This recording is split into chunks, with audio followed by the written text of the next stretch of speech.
আজকে গপ্পসপ্পর তরফ থেকে আমরা যেটা পাঠ করতে চলেছি সেটা হচ্ছে ডেল কার্নেগি রচনা সমগ্র। এই বইটি আমাকে আমার বাবা দিয়েছিলেন এবং বলেছিলেন যে তার জীবনে যখনই কোনো দুশ্চিন্তা এবং বিভিন্ন বাধা বিপত্তির সামনে পড়েছিলেন তখন তিনি এই বইটির সাহায্যে অনেকভাবে এগিয়ে গেছেন লাইফে। তো তাই জন্য আমি তার মধ্যে কিছু অধ্যায় আপনাদেরকে পাঠ করে শোনাবো। প্রথম অধ্যায় হচ্ছে দুশ্চিন্তামুক্ত সুখী জীবন। আজকের দিনটি যথাযোগ্য ব্যবহার করুন। 17 নম্বর পাতায় এই প্রতিবেদন সম্বন্ধে আমরা জানতে পারব কি আছে।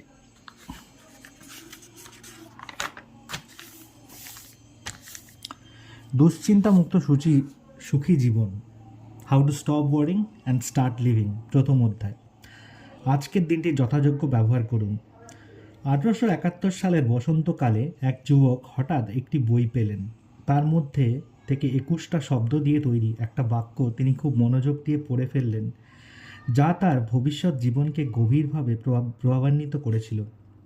তিনি ছিলেন মন্ট্রিল জেনারেল হাসপাতালের চিকিৎসা শাস্ত্রের একজন ছাত্র। কিভাবে ফাইনাল পরীক্ষায় উত্তীর্ণ হবেন, ভবিষ্যতে কিভাবে পসার তৈরি করবেন, কিভাবে বেঁচে থাকার রসদ সংগ্রহ করবেন, এই সমস্ত দুশ্চিন্তা নিয়ে তিনি অত্যন্ত উদ্বেগের মধ্যে দিন কাটাচ্ছিলেন।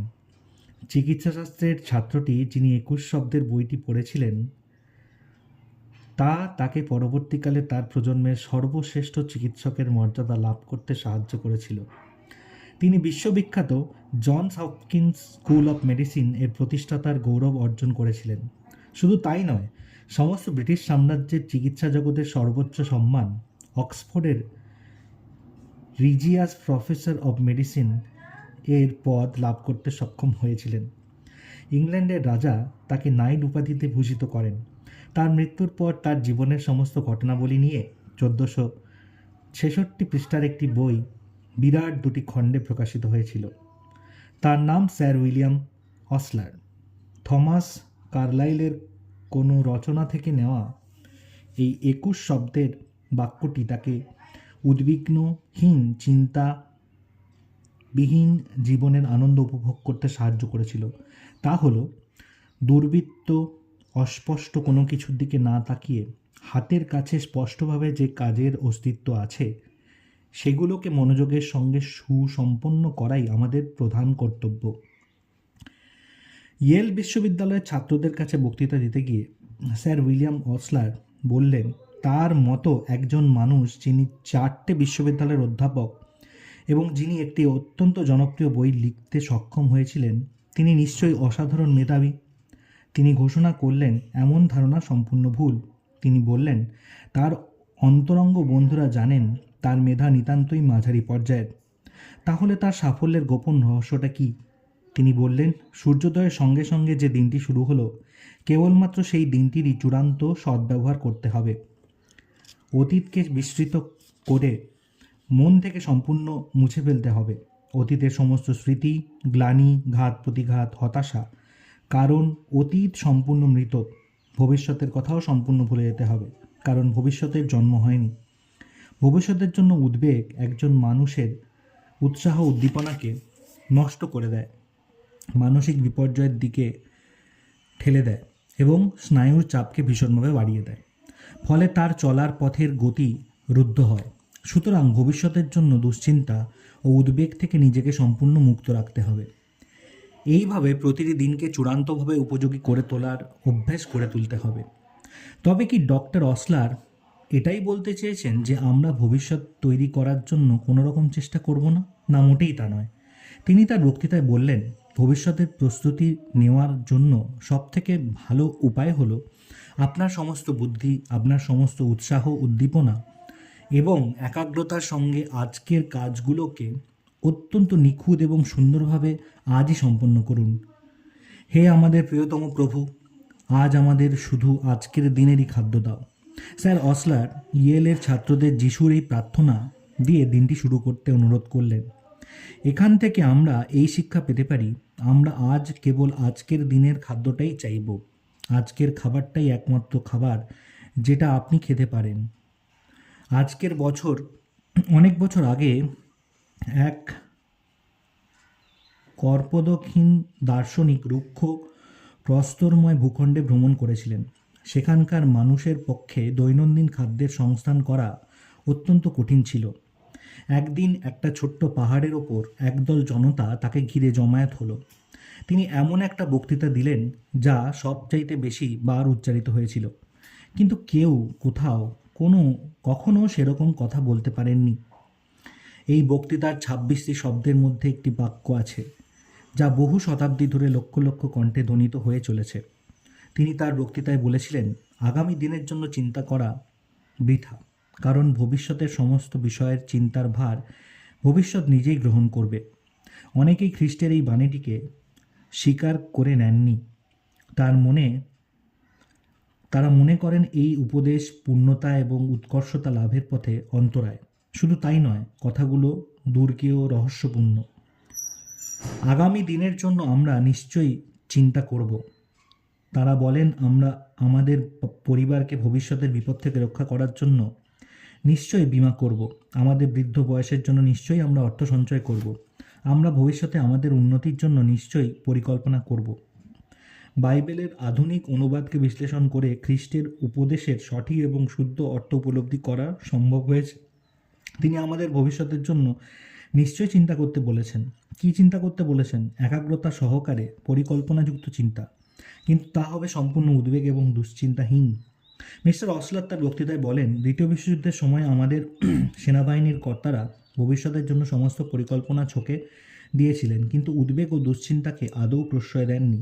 যুক্তরাষ্ট্রের সেনাবাহিনীর পরিচালক অ্যাডমিরাল আর্নেস্ট জে কিং বলেছিলেন, নৌবাহিনীকে আমি দক্ষ মানুষ এবং শ্রেষ্ঠ উপকরণসমূহ সরবরাহ করেছি এবং সুপরিকল্পিত অভিযানে পাঠিয়েছি। তার বেশি আমি কিছু করতে পারি না। যদি একটি জাহাজ ডুবে যায়, অ্যাডমিরাল কিং বলতে থাকলেন, আমি সেই দুর্দৈর্ঘ্য রোধ করতে পারবো না। আর যদি চোখের সামনে জাহাজটাকে ডুবে যেতে দেখি, আমি তেমন কোনো দুর্ঘটনা থেকে জাহাজটাকে রক্ষা করতে ব্যর্থ হব। আমরা অতীতের ক্ষয়ক্ষতির কথা আদৌ চিন্তা না করে ভবিষ্যতের সমস্যাগুলোর সমাধান করে সেগুলোর উন্নততর রূপান্তর ঘটানোর কাজে সময়কে যথোপযুক্ত সদ্ব্যবহার করতে পারি। অন্যথায় দীর্ঘদিন নিজের অস্তিত্বকে টিকিয়ে রাখা আমাদের পক্ষে কোনো ক্রমেই সম্ভব হবে না। পৃথিবীর অন্যতম বিখ্যাত সংবাদপত্র দ্য নিউ ইয়র্ক টাইমস এর প্রকাশক আর্থার হেজ সালবার্চার এর সাক্ষাৎকারে দ্বিতীয় বিশ্বযুদ্ধের সময় তার বিভীষিকাময় অভিজ্ঞতার কথা বর্ণনা করেছিলেন। মহাযুদ্ধের দাবাগ্নি তখন সারা ইউরোপে ছড়িয়ে পড়েছে। সেই যুদ্ধের ভয়ঙ্কর ধ্বংসাত্মক রূপ দেখে এবং তার ভবিষ্যৎ ফলাফলের কথা চিন্তা করে এতটাই বিমর্ষ ও হতবুদ্ধি হয়ে পড়েছিলেন যে তিনি রাতের পর রাত ঘুমাতে পারতেন না। মাঝরাতে বারবার বিছানা থেকে উঠে পড়তেন। ভয়ঙ্কর উদ্বেগ এবং দুশ্চিন্তা থেকে কিছু সময়ের জন্য রেহাই পেতে একটা ক্যানভাসের সামনে রং তুলি নিয়ে বসে আয়নায় বারবার নিজেকে দেখতেন আর ক্যানভাসের ওপর নিজের প্রতিকৃতি ফুটিয়ে তোলার ব্যর্থ চেষ্টা করতেন, কারণ তিনি চিত্রাঙ্কনে সম্পূর্ণ অনভিজ্ঞ ছিলেন। তিনি আরও বললেন যে এত সব কিছু করেও তিনি দুশ্চিন্তা এবং উদ্বেগ কাটিয়ে উঠতে পারেননি।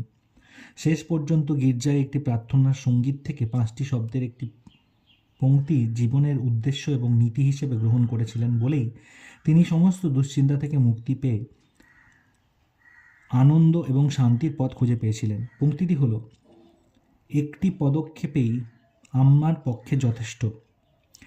প্রায় একই সময়ে এক তরুণ সৈনিক ইউরোপের অন্য কোথাও যুদ্ধের বিভীষিকাময় পরিবেশের বাস করছিলেন। তিনি হলেন বাল্টিমোরের অন্তর্গত মেডিকেল টেড বেঞ্জামিনো।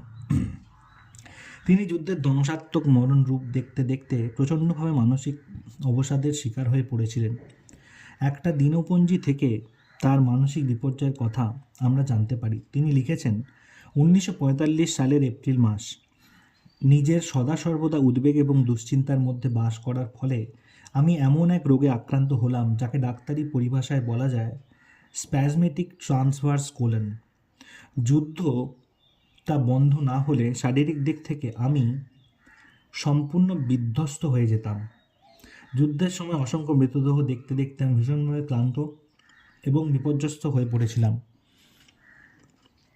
আমি 94 নম্বর পদাতিক বাহিনীর নন কমিশন পদের অফিসার ছিলাম। যুদ্ধে যারা নিহত হয়েছে অথবা নিখোঁজ হয়েছে কিংবা আহত হয়ে হাসপাতালে ভর্তি হয়েছে তাদের নাম নথিভুক্ত করাই ছিল আমার কাজ। তাছাড়া তাড়াহুড়ো করে শত্রু ও মিত্রপক্ষের যে সমস্ত নিহত সৈনিকদের অগভীর কবরে সমাহিত করা হয়েছিল সেই সমস্ত শবদেহ আবার কবর থেকে তুলে যোগ্য মর্যাদায় পুনরায় সমাধিস্থ করাটাও ছিল আমার কাজ। তাছাড়া এই সমস্ত মৃত মানুষের পরিত্যক্ত ব্যক্তিগত জিনিসপত্র তাদের বাবা মা বা ঘনিষ্ঠ আত্মীয় স্বজনদের কাছে পাঠানো হয়েছে কিনা সেটাও দেখা আমার দায়িত্বের অন্তর্ভুক্ত ছিল, কারণ শোকার্ত পরিবারের কাছে ওই সমস্ত জিনিসের মূল্য বা মর্যাদা অপরিসীম। এই সমস্ত কাজ করতে গিয়ে সাংঘাতিক রকমের কোনো ভুল ভ্রান্তি ঘটে যাওয়া ভয় সর্বদা অত্যন্ত দুশ্চিন্তা এবং উদ্বেগের মধ্যে বাস করতাম। 6 মাসের একমাত্র শিশু সন্তানকে, যাকে আমি কখনো দেখিনি, তাকে আমার বুকে জড়িয়ে ধরে আদর করার জন্য বেঁচে থাকবো কিনা সেই ভয় সর্বদা একটা দুঃখজনক উদ্বেগের যন্ত্রণা সহ্য করতাম। এই সমস্ত কারণে হতাশা আর ক্লান্তি আমাকে এমনভাবে গ্রাস করেছিল আমি সম্পূর্ণ ভেঙে পড়লাম। আমি একজন শিশুর মতো কেঁদে ফেলতাম। যখন আমি একা থাকতাম তখন চোখের জলে বুক ভেসে যেত। এর ফলস্বরূপ আমি একদিন মানসিক ভারসাম্য হারিয়ে ফেললাম।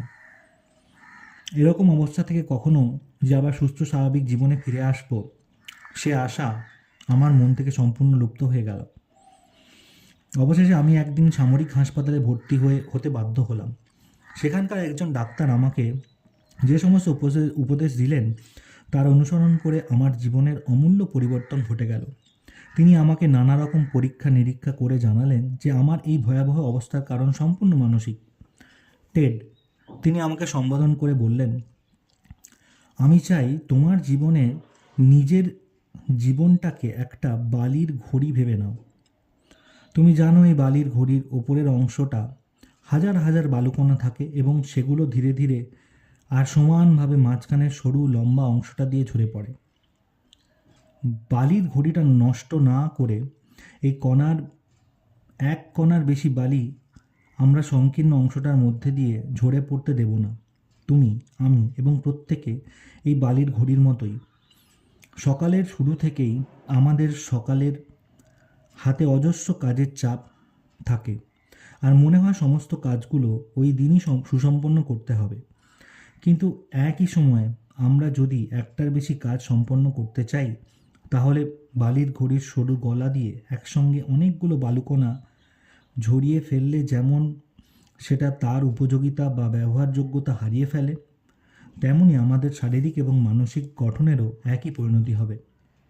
ডাক্তার ভদ্রলোকের সেই উপদেশ সম্বলিত তথ্য অনুশীলন করে যুদ্ধের সময় বিভীষিকাময় উদ্বেগ এবং দুশ্চিন্তা থেকে মুক্তি পেয়ে এক আনন্দপূর্ণ পরিমণ্ডলের মধ্যে বাঁচতে শিখলাম। শুধু সেই দিনটির জন্যই বাঁচুন। এই বিশেষ মূল্যবান তত্ত্বটি জীবনে প্রয়োগ করার আগে মিশিগানের অন্তর্গত স্যাগিনোর মিসেস কে শিল্ড এতটাই হতাশাগ্রস্ত হয়ে পড়েছিলেন তিনি আত্মহননের পথে শান্তি খুঁজে পাওয়ার চেষ্টা করেছিলেন। তিনি নিজের জীবনের কাহিনী যেমন শুনিয়েছিলেন, 1937 সালে আমার স্বামীর মৃত্যুতে আমি ভয়ঙ্করভাবে হতোদ্যম হয়ে পড়েছিলাম। আমি সে সময় সম্পূর্ণ নিঃস্ব। আমার পূর্বোত্তর নিয়োগকর্তা ক্যানসাস শহরের রোজ ফাওলার কোম্পানির কর্ণধার মিস্টার লিওন রোজকে আমি চিঠি লিখলাম এবং পুরনো চাকরিটা ফিরে পেলাম। তার আগে শহর এবং গ্রাম কেন্দ্রিক স্কুল বোর্ডগুলিতে পাঠ্যপুস্তক বিক্রি করতাম। তা সত্ত্বেও আর্থিক অনটনের মধ্যে আমার দিন কাটছিল।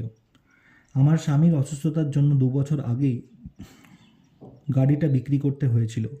তবুও অতি কষ্টে অনেকগুলি টাকা একসঙ্গে সংগ্রহ করে সেটা দিয়ে একটা ব্যবহৃত গাড়ি কিনে ফেললাম এবং নতুন উদ্যমে আবার বই বিক্রির কাজ শুরু করে ফেললাম।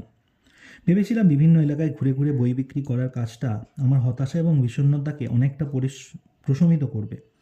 কিন্তু আমার এই একাকিত্ব এবং সহায় সম্বলহীন অবস্থা আমার মনটাকে দুঃখ গ্লানিতে ভরিয়ে তুলল এবং তিল তিল করে ক্ষতপ্রাপ্ত হতে শুরু করলাম। তার ওপর অনেক জায়গায় বিক্রির আনুপাতিক হার অনেক কম থাকার ফলে গাড়ি কেনার টাকা পরিশোধ করা আমার পক্ষে দুঃসাধ্য হয়ে উঠল। 1938 সালের বসন্তকালে আমি মিসৌরির ভার্সেইলসকে বই বিক্রির একটা উপযুক্ত স্থান হিসেবে নির্বাচিত করলাম, কিন্তু স্কুলগুলো দারিদ্রতার কারণে আমার আশা অঙ্কুরেই বিনষ্ট হয়ে গেল। তাছাড়া রাস্তাঘাটের অবস্থা এত শোচনীয় ছিল যে সেখানে গাড়ি চালাতে গেলে যে কোনো মুহূর্তে দুর্ঘটনার সম্মুখীন হওয়ার সম্ভাবনা ছিল। সে কারণে আমি অত্যন্ত ভয় ও উৎকণ্ঠার মধ্যে ছিলাম। সেখানে আমি ভীষণভাবে একাকিত্ব বোধ করতাম এবং হতাশ হয়ে পড়েছিলাম। আমার মনে হয়েছিল আমার মতো একজন মহিলার পক্ষে সাফল্য লাভ করা একেবারেই অসম্ভব। দৈনন্দিন অসহ্যের স্থান থেকে আমার পক্ষে প্রায় অসম্ভব হয়ে উঠেছিল বেঁচে থাকা। প্রতিদিন সকালে ঘুম থেকে উঠতে আমি ভীষণ ভয় পেতাম, কারণ ঘুম ভাঙলেই রূঢ় বাস্তবের মুখোমুখি হতে হবে। গাড়ির টাকা শোধ করতে পারছিলাম না, যে ঘরে বাস করছিলাম তার ভাড়াও দিতে পারছিলাম না, পেট ভরে খাবার মতো যথেষ্ট অর্থ আমার কাছে ছিল না। আমার স্বাস্থ্যও দিন দিন ভেঙে পড়ছিল। অসুস্থ হলেও ডাক্তারের বা ওষুধের খরচ মেটাবার মতো সাধ্যি আমার ছিল না। এই সমস্ত কারণে ভয়, দুশ্চিন্তা, উদ্বেগ ও হতাশার শিকার হলাম এবং মানসিক দিক থেকে এত বেশি বিপর্যস্ত হয়ে পড়লাম যে আমি আত্মহত্যা করার মানসিকতা মাথায় আনলাম। কিন্তু আমার বোন শোকে দুঃখে মানসিক ভারসাম্য হারিয়ে ফেলতে পারে এই ভয় এবং আমার পরলৌকিক ক্রিয়া সম্পন্ন করার জন্য যথেষ্ট অর্থ না থাকার ফলে আমি সেই সিদ্ধান্ত থেকে বিরত হলাম। হঠাৎ একদিন একটি পত্রিকা পড়তে পড়তে সৌভাগ্যবশত একটা প্রবন্ধ আমার চোখে পড়ল। তার মধ্যে ছোট একটা বাক্য আমাকে হতাশা থেকে মুক্ত করে নতুনভাবে বাঁচার প্রেরণা দিল। বাক্যটি ছিল, জ্ঞানী মানুষের কাছে প্রতিটি দিন একটি করে নতুন জীবনের বার্তা বহন করে। এই মুহূর্ততে আমরা সকলেই অনন্তকালের সন্ধিক্ষণে দাঁড়িয়ে আছি। একদিকে সীমাহীন অতীত, যার অস্তিত্ব চিরকালের জন্য অবলুপ্ত হয়ে গেছে, এবং সম্মুখে অন্ধকারাচ্ছন্ন অনিশ্চিত ভবিষ্যৎ। আমরা যেমন কোনো অবস্থাতেই অতীতে প্রত্যাবর্তন করতে পারি না, তেমনি ভবিষ্যতের পথে অগ্রসর হওয়ার পরিকল্পনাকে কোনো ক্রমেই রূপায়িত করতে পারি না।